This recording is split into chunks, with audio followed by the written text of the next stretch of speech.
Again, kind of just address the group. You don't have to worry about the cameras. Okay. Well, now that you spoke, I'm not worried about the cameras at all. My name is Kamaria Sadiq, First Lieutenant. I'm a Force Support Officer, so I work in the sustainment flight, which is like the gym and the DFAC and the post office and lodging. That half of FSS is me, and I've been in the Air Force for 4 years now. I'm coming up on the end of my original service commitment, and Misawa's been my first duty station after a special duty I did in Michigan before I got here. My name is Chief Master Sergeant Sharonica Blandberg. I'm the Command Chief here at the 35th Fighter Wing. I'm a 1 Charlie 3 by trade, so command post. I did that up until I made Chief, and I have been in the Air Force in May will be 25 years. Congratulations. Senior Master Sergeant Diana Rogers. I've been in the Air Force for 20 years, and for all of that, I have been in explosive ordnance disposal. So your friendly neighborhood EOD flight, responding to explosive hazards in all physical domains. I am IT1 Mulholland. I am IT by trade, but I'm actually doing personnel stuff right now.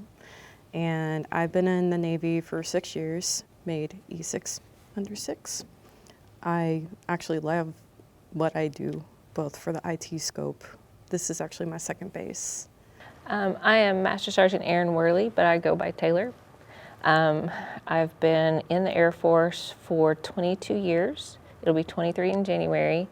I've been all over. I've been a 2T2 on the flight line. I've been a 3V photographer. I've been public affairs. All I've ever wanted to be is a shirt.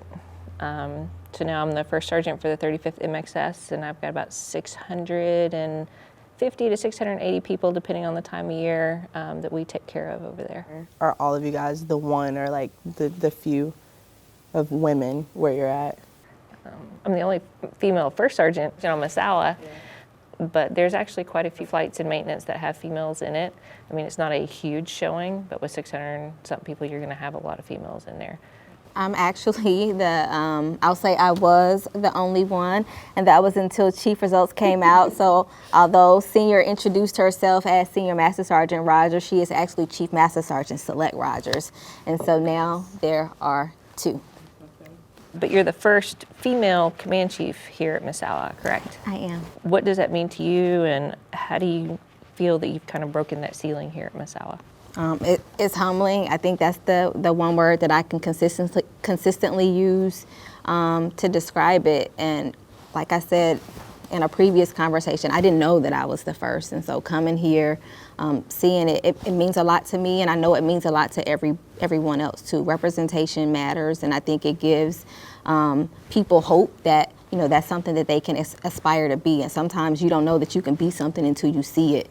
And I tell people all the time, I was a master sergeant before I actually came across my first female command chief, and I don't even know how, but it never crossed my mind that I could even be that. And so it's just a humbling experience for me. That's huge. And that, it resonates with me, one, because I was so excited to be getting, I remember looking at the chiefs and thinking oh man, we need a woman in there. And then when you came in, it was meaningful for me. And then what you just said about representation matters. I got a text message yesterday and from the EOD preliminary course, and he made chief too, which is cool to share that experience with him. But he has an airman in training right now. Her name is A1C Rogers. What is the chances of that? And she was asking about women graduating and all this, and he was we have our first female chief in 30 years. He could see the change in her face going from questioning if she could do it to believing that she could do it. I want to be like her. Yeah. You're the first EOD chief in 30 years. Yes. Mm-hmm.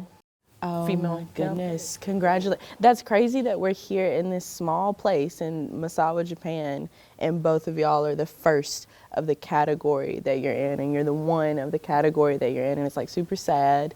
And it sucks because we have so many women around us who we know look up to what they could do because of some of the stuff that you guys are doing, that we're doing. But the same, I had airmen who were we had a female chief coming. I was we had a female chief coming. And so I looked you up. I was oh my gosh, she's a black female chief.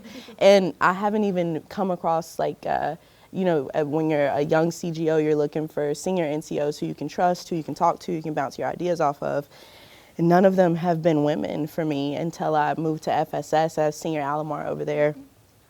She's But fantastic. yeah, she's awesome. But before that, and there was nothing wrong with the male leadership who I trusted, but it just, there's certain things that you want a different perspective or a familiar perspective on. And I know for the airmen that I had, they were very excited about you coming here. They were all like, oh, I could do it too. And so it definitely, I'm glad you guys both know how important it is, because all of the few women, apparently very small percentages, are excited to see you guys. I did not know you were the first in 30 years. That's crazy.